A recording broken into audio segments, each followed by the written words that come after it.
Safety is at the core of all Teslas, and Cybertruck's no exception. Crash test executing in 3, 2, 1. Today's test is the first Cybertruck crash test, and it's a 35 miles an hour full frontal, which is one of the most severe crash tests in the industry. So we have to make sure that we absorb the energy correctly and manage that acceleration so we can better protect occupants. There's a lot of misconceptions that this big, ominous-looking vehicle is going to be unsafe for other road users. We designed it to have the crash structure way down low. It's not only in line with the center of gravity, but it's compatible with other vehicles on the road, which means it's a safer crash for everyone involved.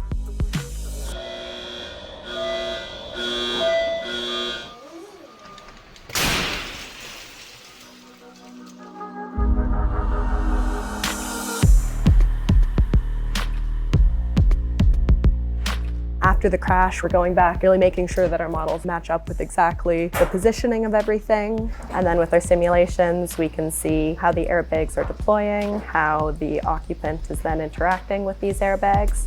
We get a progressive crush, the motion of the tow hook first, and then the bumper as it crushes. And then the next thing we have is the casting. The large casting in Cybertruck is performing in a different manner compared to your typical stamped steel structures. Typically, it'll bend into a 3-point bend and absorb energy, whereas with a casting, it's going to break off into very tiny, small pieces. And the smaller the pieces that it breaks up into, the more efficient your structure is. Today, we're in the crash test site for rollover testing. Make sure we get a lot of data on when it almost rolls versus when it actually rolls, so we can figure out what's the best time to deploy airbags to protect the occupants. We're doing 4 types of different rollovers. The first is a ramp rollover. Then next, a curb trip rollover, where you go laterally towards a curb. The next one is similar to the last one, except there's no curb, but it's a soil ditch. Finally, the last one is big ramp ditch, where you drive down at different speeds. We test until failure, and we'll keep increasing the speed until we get a rollover. So the first step is rollover prevention and design in such a way with a low center of gravity and good suspension systems. The second step is rollover protection, where the airbags and the structure of the truck come in. So if the truck were to roll over, we want to make sure that the cabin is protected and it can hold up its own weight, plus additional weight as well to protect the occupants in that case. What this testing shows is that the overall design of Cybertruck is very robust. I've been impressed with the way the Cybertruck maintained its structural integrity during multiple different types of rollovers. A typical gas pickup truck is carrying the weight in its body and its gas tank, which are both mounted pretty high in the vehicle. Majority of that mass is in the battery pack, which is down all the way on the floor. It's actually the floor of the vehicle.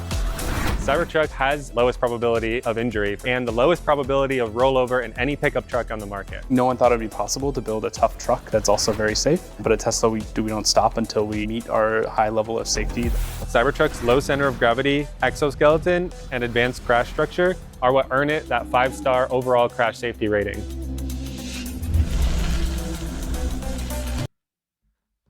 테슬라는 자율주행 자동차, 자율주행 휴머노이드라는 누구도 가보지 않은 길을 가고 있기에 테슬라의 미래를 그려보는 것은 무척이나 가늠하기 어렵습니다. 참고할 만한 선례를 찾으려고 하지만 선례 자체가 없습니다.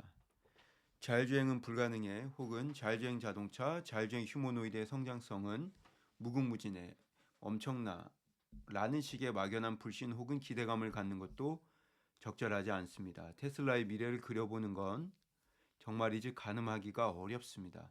다만 이렇게 어닝콜에서 핵심 경영진의 발언을 토대로 사업 전망과 향후 2-3년 후 무엇을 목표로 하고 있는지 등을 체크해보면 테슬라의 미래에 대해 조금은 힌트를 얻을 수 있습니다.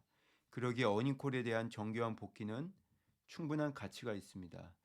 자, 이제 테슬라의 다음 여정이 무엇인지 일론 CFO, 엔지니어링 부사장 등 주요 경영진의 발언을 토대로 살펴보겠습니다. 이번 4분기 어닝콜의 핵심이 무엇이었는지, 25년도 테슬라가 중점을 두고 있는 사업 부문이 무엇인지 주요 단어 언급 횟수에서 명확하게 드러납니다. FSD, 오토노미, 오토노머스 등 자율주행 관련 단어가 54회 언급되며 지난 2분기, 3분기 각각 32회, 42회에 이어 늘 가장 많이 언급되는 테슬라의 핵심임이 분명합니다. 특히 이번 4분기 어닝콜에선 6월 오스틴에서의 유료 언슈퍼바이즈드 FSD 출시를 앞두고 일론 포함 주요 경영진이 상당한 시간을 할애하며 설명을 이어갔습니다.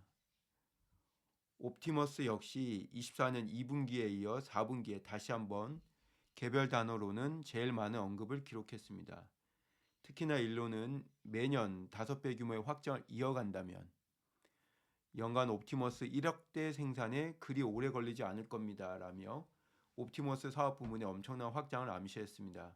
구체적으로 일론은 우리의 목표는 옵티머스 생산을 그 어떤 증설보다 빠르게 확대하는 것이며 이는 매년 10배 규모의 증설을 의미합니다. 아마도 우리가 절반인 연간 5배 규모 증설 달성에 그칠 수도 있을 겁니다. 우리가 이야기하는 건 이런 종류의 성장입니다. 라며 옵티머스 사업 부문에 가늠하기 어려운 그 성장의 기울기에 힌트를 제시해 줬습니다. 다른 사업부 대비 옵티머스 사업 부문의 가치에 대해 비교 불가 수준이라는 기존의 발언을 이번 어닝콜에서 다음과 같이 발언하며 지속적으로 강조하고 있습니다. 장기적인 나이 예측은 옵티머스는 압도적으로 테슬라의 전체 가치를 차지하게 될 겁니다. 자율주행 및 AI 모델 훈련을 위해 AI 인프라 부분에 대한 투자를 확대하면서 트레이닝이 13회 언급되며 사이에 링크되었습니다. 네바다 데이터 센터, 기가 텍사스 남쪽에 위치한 슈퍼컴퓨팅 클러스터, 코르텍스, 멤피스에 자리 잡은 XAI의 콜로서스 클러스터, 그리고 뉴욕 버팔로에 구축하고 있는 도조 슈퍼컴 허브 등 테슬라 그룹 AI 백본이라고 할 수도 있는 슈퍼컴퓨팅 클러스터 부문에 대한 전방위적인 투자가 집중되면서 나타난 현상입니다. 반도체, 서버, 슈퍼컴, 데이터 센터 모두 내재화하고 있습니다. 에너지는 언급 횟수 순위 면에서 24년 2분기부터 지난 4분기까지 각각 3번째, 5번째, 5번째 기록했습니다. 특히 이번 어닝콜에서 일론은 ESS는 중요한 사안입니다. 정말이지 엄청나게 중요합니다. 미래엔 믿을 수 없을 정도로 중요해질 겁니다. 라며 에너지 사업 부문에 대한 입장을 재차 강조했습니다. 글로벌 넘버원 일론은 매번 어닝콜에서 테슬라가 세상에서 가장 가치 있는 기업이 될 것입니다.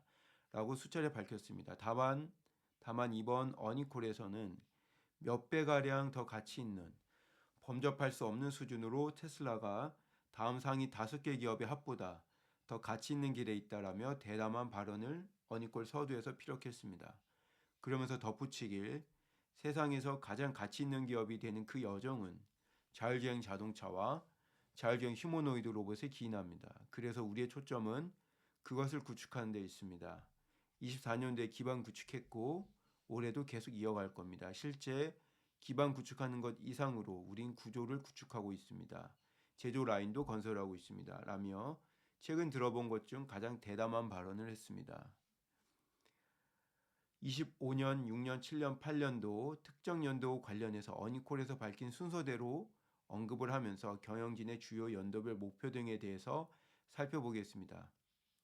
26년은 엄청날 것으로 생각하고 준비하고 있으며 27년과 28년은 믿을 수 없을 정도로 훌륭할 겁니다. 나의 예측입니다. 영문으로는 에픽 26, 리디큘러스 리굿 27, 28이라고 발언했습니다. 지금 올해 25년도 우리의 제약 요인은 배터리 팩입니다. 이를 해결하고자 작업 중에 있습니다. 배터리 팩 제약 요인을 해결하는 데 있어 진전을 보일 겁니다. 그리고 나서 내년 26년도에는 정말이지 폭발적으로 성장할 겁니다. 27년, 28년 더욱 폭발적으로 성장할 겁니다. 발리스틱, 리얼리 발리스틱이라는 단어를 사용했습니다. 상당히 많은 불확실성으로 인해 옵티머스 버전 2 관련 대략적인 추측이지만 아마도 내년 하반기 정도의 외부 기업들에게 판매를 시작할 것입니다. 대량 생산된 세마이 디자인의 첫 출시는 25년 말 나올 것이며 26년 초 증산을 시작할 겁니다. 25년 말 텍사스 어스틴과 미국 내 몇몇 다른 도시들에서 언슈퍼바이즈드 FSD 출시하는 것에 매우 확실합니다. 최소한 내년 26년도에는 미국 모든 지역과 북미에서 가능할 겁니다. 내년 26년에 제가 생각하는 제약 요인은 규제일 겁니다. 올해 25년도에 미국의 많은 도시에서 unsupervised FSD 시행하고 내년 26년도에는 전국적으로 확산될 겁니다. 희망하건대 26년 말 대부분의 국가에서 unsupervised FSD를 할 것입니다. 이것이 지금 내가 가지고 있는 최고의 데이터에 기반한 예측입니다. 25년 6월 오스틴에서 테슬라 차량 편대를 활용하여 유료 무인 자율승차 호출 서비스를 할 겁니다. 이후 가능한 신속하게 미국 내 다른 도시로 확장할 겁니다. 그리고 연말까지 여러 도시에서 자체 차량 편대로 unsupervised FSD를 확장할 것으로 예상합니다. 그런 다음 아마도 내년 26년도에 사람들은 자신의 차량을 테슬라 차량 편대에 추가하거나 뺄 수 있을 겁니다. 일종의 에어비앤비 같은 겁니다. 결론적으로 25년도는 정말 이제 테슬라에게 전환점이 되는 연도입니다.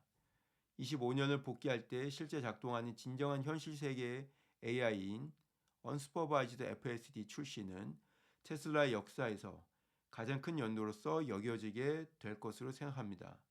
테슬라의 첫 번째 차량 로드스터 혹은 모델 S, 3Y보다도 아마 더 크게 여겨질 겁니다. 사실 나는 2025년도를 테슬라 역사에서 가장 중요한 연도가 될 것으로 생각합니다.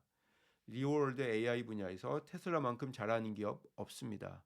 리얼월드 AI 분야에서 누가 2등에 위치했는지 전혀 모르겠습니다.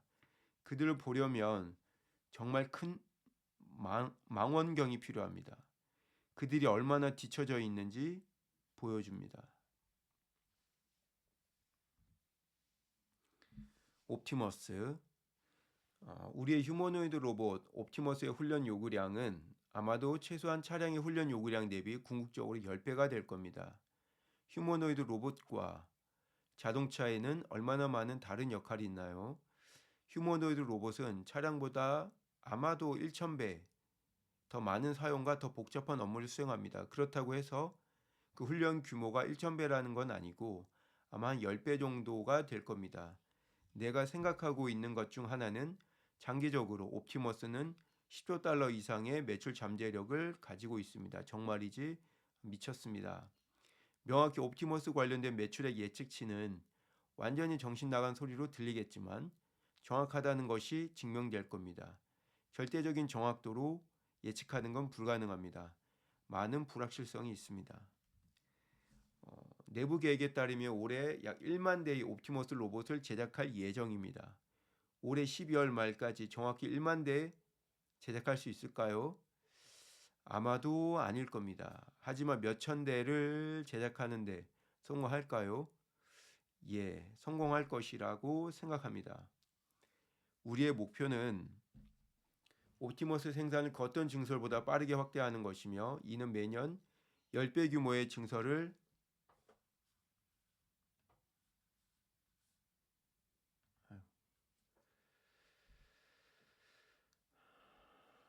의미합니다. 연간 10배 규모의 증설을 목표하고 있다면 아마도 우리가 절반인 연간 5배 규모 증설 달성에 그칠 수도 있을 겁니다. 우리가 이야기하는 것은 이런 종류의 성장입니다. 매년 5배 규모의 확장을 이어간다면 연간 옵티머스 1억 대 생산에 그리 오래 걸리진 않을 겁니다. 옵티머스는 피아노 연주와 바늘에 실을 깰 수 있게 될 겁니다. 그 누구도 달성하지 못한 정교함의 끝판임을 의미합니다. 정말 특별한 무언가가 되는 겁니다. 장기적인 나의 예측은 옵티머스는 압도적으로 테슬라 전체 가치를 차지하게 될 겁니다. 내년 중 26년에 옵티머스 버전 2 출시할 것으로 정말 예상합니다. 26년 초에 출시하길 원하나 아마 26년 중반일 가능성이 높습니다. 월간 1,000대 규모가 아닌 월간 1만 대 규모의 생산 라인으로 설계해야만 합니다. 월 1,000대 규모의 제조 라인을 설계할 때 실제로 월 1,000대 수준에 도달하기에는 시간이 소요됩니다. 어떤 생산량이든 달성하는 데 시간 걸립니다. 우리가 지금 옵티머스를 제조하고자 설계하는 라인은 대략 월 1,000대 규모이며 다음 라인은 월 1만 대, 그 다음은 월 10만 대 규모가 될 겁니다. 상당히 많은 불확실성으로 인해 버전 2 관련 대략적인 추측이지만 아마도 내년 하반기 정도에 26년 하반기 외부 기업들에게 판매 시작할 겁니다. 말했듯이 이건 누구도 관심이 없다가 미친 듯이 쏟아져 나오는 방향으로 기하급수적인 증가를 보일 겁니다. 우린 항상 충분히 제조하지 못하는 상황에 놓이게 될 겁니다. 높은 가격에도 수요는 문제가 되지 않을 겁니다. 말했듯이 일단 연간 100만 대 이상의 안정된 상태의 생산 규모에 도달하기 시작하면 옵티머스의 생산 원가는 2만 불 미만이 될 겁니다. 옵티머스의 복잡성과 차량의 복잡성을 비교해 본다면 옵티머스의 전체 무게와 복잡성은 차량보다 훨씬 덜할 겁니다. 모델 Y와 비슷하게 연간 100만 대 이상을 생산하면 옵티머스의 원가는 절반 수준으로 하락할 것으로 예상합니다. 옵티머스의 가격은 다른 문제입니다. 옵티머스의 가격은 시장 수요에 의해 정해질 겁니다.